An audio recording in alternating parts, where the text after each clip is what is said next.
All right, Kevin, why don't you go ahead and hit a couple for us here? Okay. We've got a kind of a 30, 35-yard pitch shot, kind of right up the center of the green. Let's just see what we're working with here.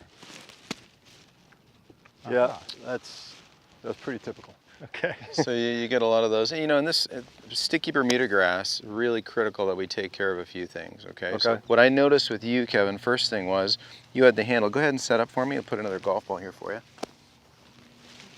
There you go. Okay. Set up to that. And you've got your weight forward, you have a lot of shaft lean. The problem with that is that leading edge is going to get sticky and grab, and just like what happened. So if you don't hit it perfect, you have zero insurance here. So a couple things. The stance is pretty narrow, way to go, but do me a favor, instead of being a little pigeon-toed, let's flare both these feet just a little. That's excellent. And just as a rule of thumb, if you took this golf club and you said, you know what, I've got one club head dimension back here, or the ball's right in the middle, you're in great shape. Okay, that's how we're going to start. Now, I like coaching with the T-square, Coach. I'll tell you why. Yeah. Because now when Kevin looks down, guess what? He can see this big difference between the shaft lean and the ball line stick. So when somebody is developing their pitching technique, and now from your visual perspective, when you look down, can we get this shaft a bit more neutral to your eyesight? Meaning that when you look down, see that shaft only barely forward of that red stick. That's your ball location stick. Do you see that? Rather than way forward here, because we want to use the golf club properly. In fact, you know what we should do? We should just introduce the one wedge in your hand. Yeah. Yeah. Make his life easier right off the bat. I think so. I mean, conventional wedge, kind of built for a pro. Yep. And then let's give you something that is got a bunch of features to help you, the weekend warrior, have a blast playing golf. Amen. You know, so anyway, let's get this set down here. And now take notice where that shaft is. It's not way forward, is it? Right. Good. So now build your good hands on there. Okay, from your visual perspective, that looks much, much nicer. Do you almost, Kevin, notice too, what was big for me, Martin, when I did that? Do you notice when you don't have the shaft so far forward, how you can see more of the club face? Yeah, well, it was always odd to me. It's like when I'm this way, I didn't know what I was doing. Yeah. Yeah, this you can actually see it, which is new. I think that's an easy way too, if you guys are doing this. If you have too much of the shaft lean, you notice you can't see much of the club face itself. Sure, you're taking all the loft off. Yeah. So when you guys go and you kind of have done this correct, you'll be like, wow, I can actually see all the grooves in the club. Just another little checkpoint for you. You know, and some of the features here that I really like about the club itself, when you look down, check it out. Check out how the grooves go heel to toe, so just a really confident way to get that ball centered on that face. So key thing, narrow stance with flary feet, you look great. Your grip looks nice. I don't have to teach you anything there. That shaft is only fractionally forward. Okay, now I want to give you a secret nobody knows. Okay, put your good hands on it for me. Okay, take this golf club, elevate your arms, and hold the club out here like that. Wonderful. Now I'm going to basically put you in a position, I'm going to put force towards you. So give me some structure to where you can fight that push. Can you feel that a little bit? Now if I walk one way or the other, I want you to pace me. In other words, keep your hands between the club head and your body. Gotcha. This wouldn't be pacing me, okay? And this isn't pacing me. Pacing me is if I move this way, you rotate with me and don't fight me. So see how now you're in a finishing form where everything sort of went together? This is where every good player goes to, something like that. Now the only thing that you would need to tidy up a tick is you just fix it yourself. You let your trail foot release a bit. So that's radius and arc management. Okay, so this gentle push, you can't see it, can you? When you see a good player grip a golf club and go tap, tap, tap, and then move this golf club to this finishing form, you can't tell that they've got this pushing force. No. It's invisible. Only good players feel it. We're giving you the information. Now you have a sense of, okay, there's a push, there's a radius, arc management, collect the ball, go to a finishing form.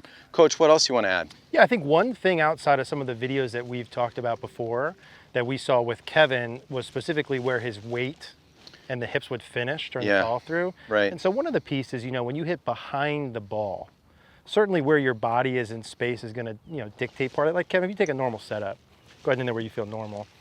Certainly if you made a follow, go ahead and make a little backswing. So if you made a follow through and your hips move back towards your right foot as you go ahead and swing the club through, this would indicate, this would be easier for you to hit behind the golf ball. Would you agree? Compared to, let's take your setup here again. Now we're going to make the same sort of little practice thing, but this time let's make a conscious effort for you to get your belt buckle when you finish up over your lead foot. Okay. So a little backswing. Then we're going to shift to your left foot as you go through. So how much weight do you feel in your left that's versus right? Gorgeous. A lot. Yeah. Yeah. A lot more than normal. Yeah. But this, if we were to look at this Martin from face on, probably looks pretty normal. Yeah. No, it's yeah. So one of the things, now because you're used to, on the way through, Kevin's hips actually, your hips move back away from the target a little bit too much. Okay. And obviously if I'm moving back away, that club head, increased odds of hitting behind it. Yeah.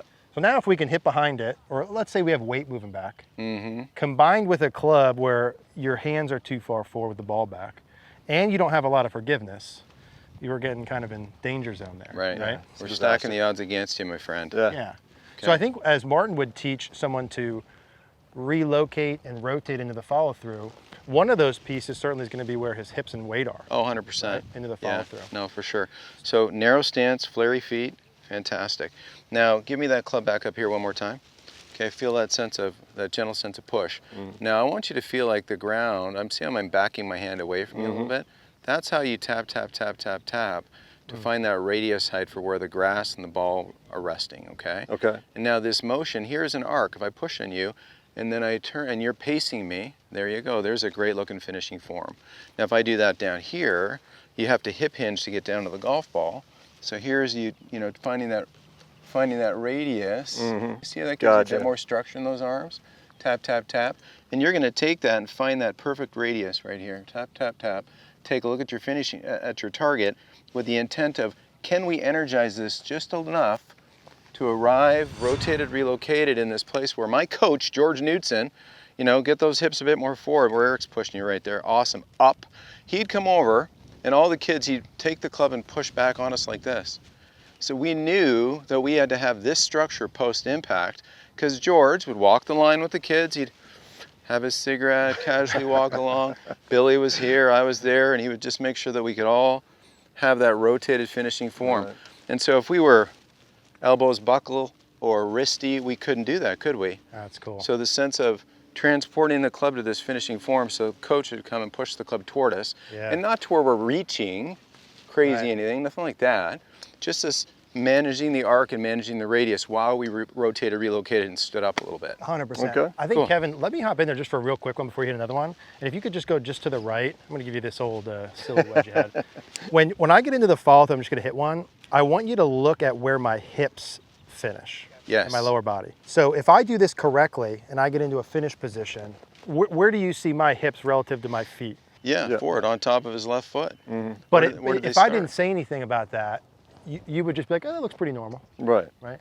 For you to get into that when you're normally back here too much is going to require some conscious effort. Like you could push your belt buckle as far to the target probably as you can. Keep going. Oof. Yeah, There exactly. Oof is what we're looking for. As your hips move forward, low point moves forward. Yeah. Right? It's another piece that's going to help us. It's going to help some of that head standing up into the finish position compared to normal. You want to give it a try? Yeah, so come on over. Let's get the one wedge in your hands. Okay. So we'll take a ball away just for a moment. Put your good hands on the club. Give me a narrow stance, flary feet. Give me a radius, tap, tap, tap, find the grass. Okay. So you're going to energize this a little bit, and we're pushing that radius to and through to this point right there. There you go. There's our finishing form, okay? Imagine you're part of the junior posse back in Toronto on the day where that coach is going to come check this.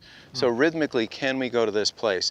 Coach Cogorno is helping you get those hips through a little bit, that sense of pushing rotation. That's what we're looking for. So let's add some energy. Let's let the club hit the ground. Okay, find your tap, tap, tap radius. Brush the grass with a little hit. Good. Give me a bit more energy in the backswing. Just a bit more. Hit that finishing form for me. Push. Wonderful. Good. Let's put a ball there. Don't think too much. Take that address form and go to that finishing form and hold that finish no matter what. Tap, tap, tap. Find that radius. Awesome. Okay, pretty darn close.